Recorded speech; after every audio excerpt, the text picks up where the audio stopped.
dragon slayer. Chu was ambitious. He dreamed of the great things he would do someday. Everyone in the village expected him to be a success. "Why don't you study with Master Kung?" his parents urged. "He's an excellent teacher." "Huh, there's no future in books," Chu replied. His uncle, a wealthy farmer, advised him to take up the plough. "Farming is honest work. People must eat, so there's always a need to fill and money to be made."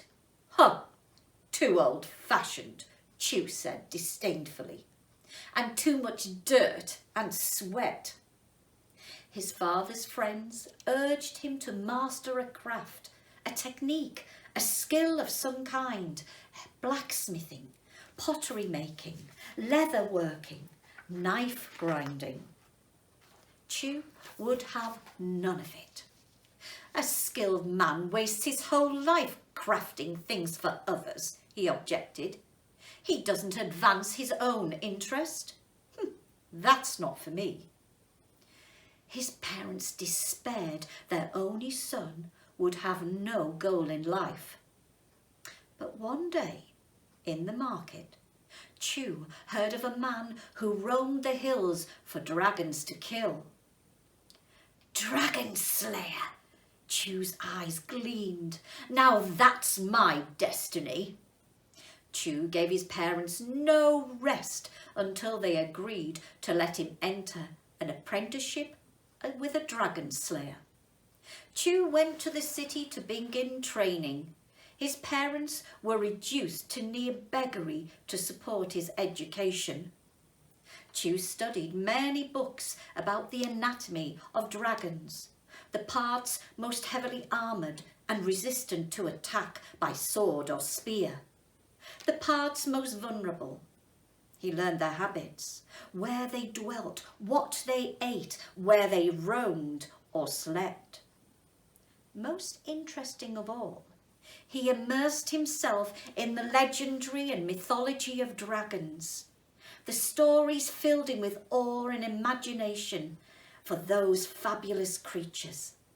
At the same time, they fed his ambition to become the most famous dragon slayer of all time.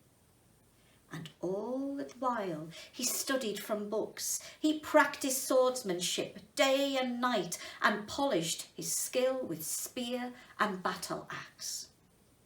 Finally, after 3 years, Chu returned home, eager to put his skills to use. He walked every mountain and valley of his province, and the next after that. Watched every pit and cave and spent sleepless nights with herds of cows and sheep waiting for a dragon to swoop down for a meal. Sadly, Chu found no dragons, and he was left with nothing to do. I wonder what that fable is trying to tell us. Here's another one. See if you can work out what this is trying to teach us. It's called No Takers. Once a saint gazed upon earth's creatures and was saddened that all were burdened by at least one ugly feature. "Elephant does not need all that nose," he said to himself. "It must get in his way. Monkey's mouth is way too wide for her little face. Small wonder she's inclined to senseless chatter and constant nibbling. And that long face of horse, what could look more doleful?" From forest to pasture to barn, the saint surveyed the animals to find one pleasing face, but in the end found none. Always one feature spoiled how they looked.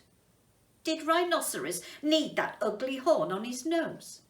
And lion that frowsy mane like a tangled mop around his head? Look at how the oversized muzzle of hippopotamus sagged. And pig's snout, if not as offensive as elephants, was still a disgusting feature, always buried in swill.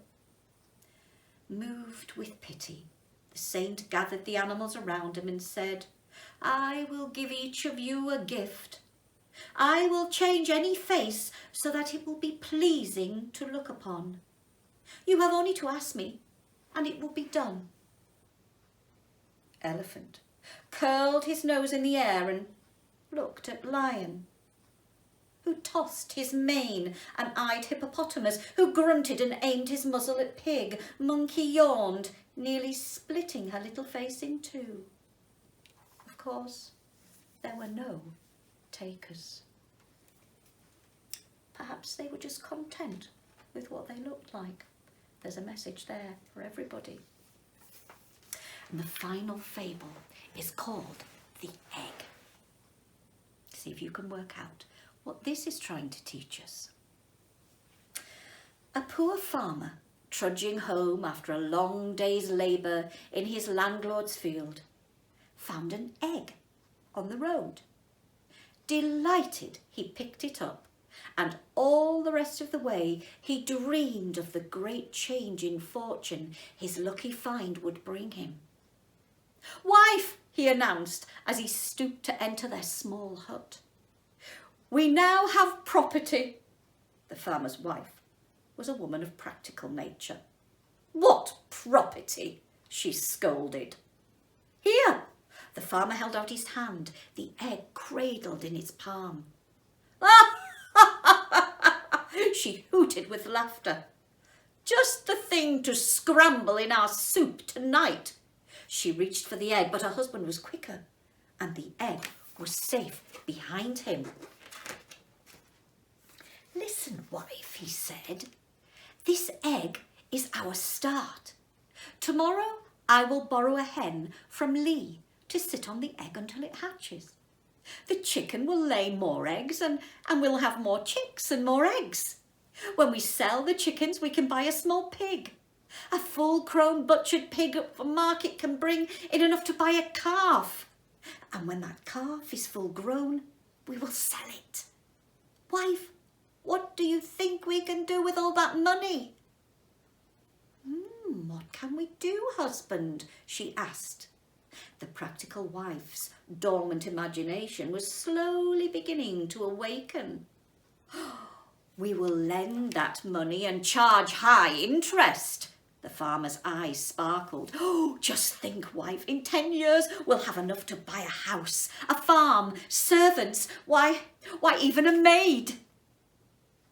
You're going to use our money to buy a maid? Outraged, the wife darted forward, seized the egg and threw it against the wall, where it dribbled to the floor. The farmer took his wife to court for the malicious destruction of his property. When he told the judge of his ruined plans, ha, ha, ha, the judge laughed heartily. Turning to the farmer's wife, he asked, all these plans were in the future and indefinite. Why? Were you already jealous? His intentions are bad, the practical wife declared. Buy a maid indeed. I was only preventing such a thing from happening. They both lost out, didn't they? There's always very important messages in Chinese fables. Now, here's another wonderful story which teaches us a lesson about greed. And it might be one you already know, but it's one of my favourite stories. And it's called The Magic Paintbrush. And it's all about a very greedy emperor who hears about a magic brush. Shall we find out what happens to this greedy emperor? Okay. And it's written by Julia Donaldson. I love this because it's all in rhyme. Here we go. I'll try and turn around so you can see the pictures. Go and catch some shrimps, Shen. Go and catch some fish. Go and gather oysters to fill the empty dish. Shen sits on the seashore, a stick in her hand. She sits there drawing pictures, pictures in the sand. She draws a flower, a flying fish. She draws a boat at sea, a hen, a hare, a dancing dog, a weeping willow tree. The waves roll in and wash away the pictures in the sand. But on a rock there sits a man. A brush is in his hand. He looks around. He calls to Shen. Come here, he whispers. Hush! We don't want all the world to know about this magic brush. He slips the brush into her hand and tells her to be sure never to paint for wealthy folk, but only for the poor. Did you catch some shrimps, Shen? Did you catch some fish? Did you gather oysters to fill the empty dish? No shrimp, no fish, no oysters. Shen laughs and runs inside. She paints a pot, then stands and waits until the paint has dried. The paint dries on the paper. The painting of the pot is not a painting anymore, but real, a steaming hot. The pot is full of shrimp, Shen. The pot is full of fish. The pot is full of oysters to fill the empty dish. The village people hear the news. Into the house they crush. The young and older want to see Shen and her magic brush. She paints a melon for a boy, a ladder for a man, a basket for a woman, and for a girl, a fan. And soon the news spreads far and wide, and people stand in queues for blankets, boats and buffaloes, for hats and coats and shoes. The news spreads over fields of rice and over desert sands, until at last, inside Shen's house, a powerful emperor stands. I order you to paint a tree and make it very big. Instead of leaves, paint golden coins, 100 on each twig. Shen shakes her head. Your Majesty, I promise to be sure, never to paint for wealthy folk, but only for the poor. The emperor scowls and stamps his foot. He bellows to his men, seize the magic paintbrush and seize this girl called Shen. Now, Shen sits in a prison upon a cold stone floor. She waits there till the emperor opens the prison door. He holds a magic paintbrush. He orders, paint that tree. Paint me my tree of golden coins, and then you shall go free. Shen takes the brush and bowing low says, Gracious Majesty, come back here in the morning and you shall have your tree. That night the emperor lies in bed and dreams about his tree, while Shen is busy painting a horse and then a key. The key turns in the prison door and Shen stands free outside. She climbs onto the horse's back and swiftly starts to ride. Where are my coins? The emperor shouts. Where is my golden tree? Where is the magic paintbrush? And who let that child, that girl, go free? He climbs onto the fastest horse and rides with all his men over the fields and desert sands. They gallop after Shen. It's Shen! It's Shen! She's back again, the neighbours gather round, but Shen is painting silently, while distant hoofbeats sound. She paints a mighty river, a river deep and wide. The emperor and all his men swoop on the other side. The emperor scowls and stamps his foot. He shakes his fist at Shen. I'll swim across your river, and so will all my men. But Shen is busy painting. A beast with scales and claws, its scarlet wings are open and flames curl from its jaws.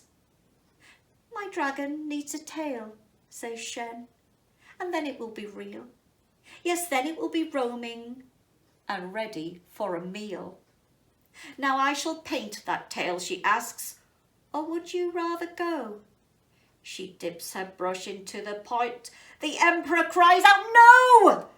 He turns his horse and rides away. Away ride all his men.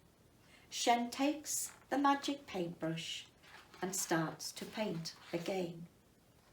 She paints a mound of golden rice and cakes like little moons, and drums and flutes till all the streets ring out with merry tunes.